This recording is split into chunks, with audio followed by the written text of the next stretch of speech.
はい、本日はですね、自宅のコースの方へ G フォースのジェノバを持ってきました。これで今日遊ぼうと思うんですけど、先日動画にした時に、このユニバーサルの抜けが、ちょっと見にくいか。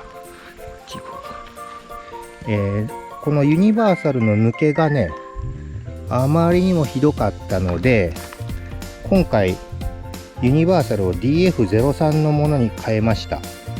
これでね、かかりがしっかりかかるようになったので抜けないと思います。で、その際にハブもね、交換しました。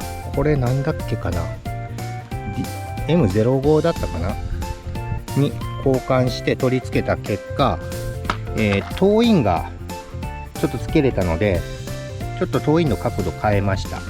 あとノーマルに比べてリアのトレッドが広がったので 4mm ぐらいだったかな。これがこのコースを走った時にどう変わるかちょっとわかんないんですけど、まあせっかくなので試してみようと思います。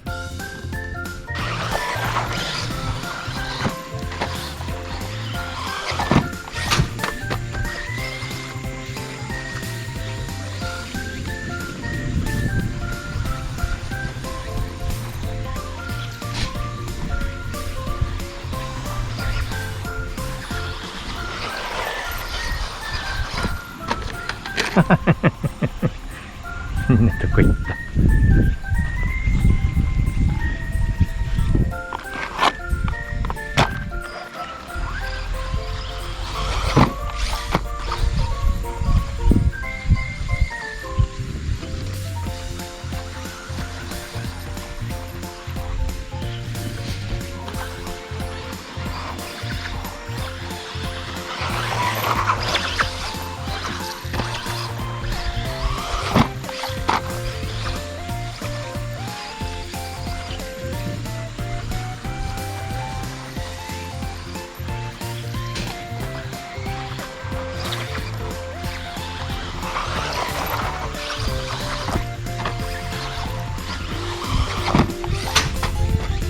足らない。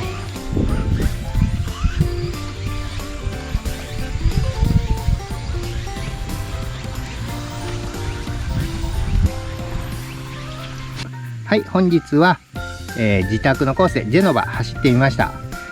ユニバーサルの抜けは全くなくなりました。で、なおかつ、タイトなコーナーが曲がりやすくなったような気がします。これはこれでいい感じで走れたので、まあ、ありかなということで、このままちょっと使っていこうと思います。それでは、本日の動画は以上となります。また、今後もこういった動画、ラジコンの動画いろいろ作っていきますので、良ければいいねボタン、チャンネル登録もよろしくお願いいたします。